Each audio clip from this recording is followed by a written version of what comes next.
Programme നമ്മൾ നടത്തുന്നുണ്ട്.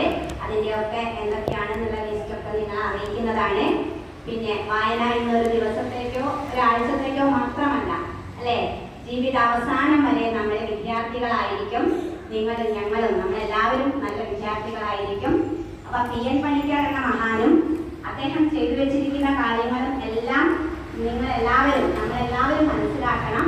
നല്ലൊരു വ്യക്തിയെ രൂപപ്പെടുത്തുവാനും അതോടൊപ്പം നല്ലൊരു സമൂഹത്തെ സൃഷ്ടിക്കുവാനും നല്ലൊരു നാട് കരുപിടിപ്പിക്കാനും അങ്ങനെ വിശാലമായി രാജ്യത്തേക്ക് അങ്ങനെ പരന്ന് കിടക്കുന്ന സമയത്ത് നല്ല ഒരു രാജ്യം നമുക്ക് മുന്നിൽ തുറന്നിടാൻ സാധിക്കും.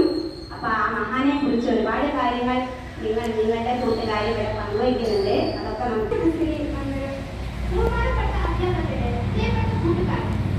ഇന്ന് ജൂൺ 19 വായനാ ദിനം. വായിച്ച് വളരുക, ചിന്തിച്ച് വിവേകം നേടുക എന്ന മുദ്രാവാക്യത്തിലൂടെ കേരളത്തിലെ മലയാളികളെ വായനയുടെ അത്ഭുത ലോകത്തിൽ കൈപിടിച്ചു നിർത്തിയ PN പണിക്കരുടെ ഓർമ്മ ദിനമാണ് ഇന്ന്. കേരള ഗ്രന്ഥശാല പ്രസ്ഥാനത്തിന് തുടക്കം കുറിച്ച PN പണിക്കരുടെ ജന്മദിനമായ ജൂൺ 19 കേരള ഗവൺമെന്റ് വായനാ ദിനമായി ആചരിക്കുന്നു. 1996 ജൂൺ 19 മുതലാണ് വായനാ ദിനം ആചരിക്കാൻ തുടങ്ങിയത്. വായനയെക്കുറിച്ച് ഓർക്കുമ്പോൾ തന്നെ, വായനയുടെ മഹത്വത്തെക്കുറിച്ച് ചിന്തിക്കുമ്പോൾ നമ്മുടെ എല്ലാവരുടെയും മനസ്സിലേക്ക് ഓടുന്ന കവിതയുണ്ട്.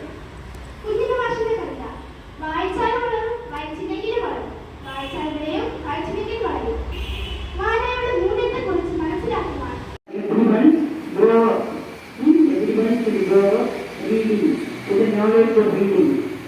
And all of you, so reading influences our comments and it increases our knowledge, it changes our thoughts, feelings and it will improve our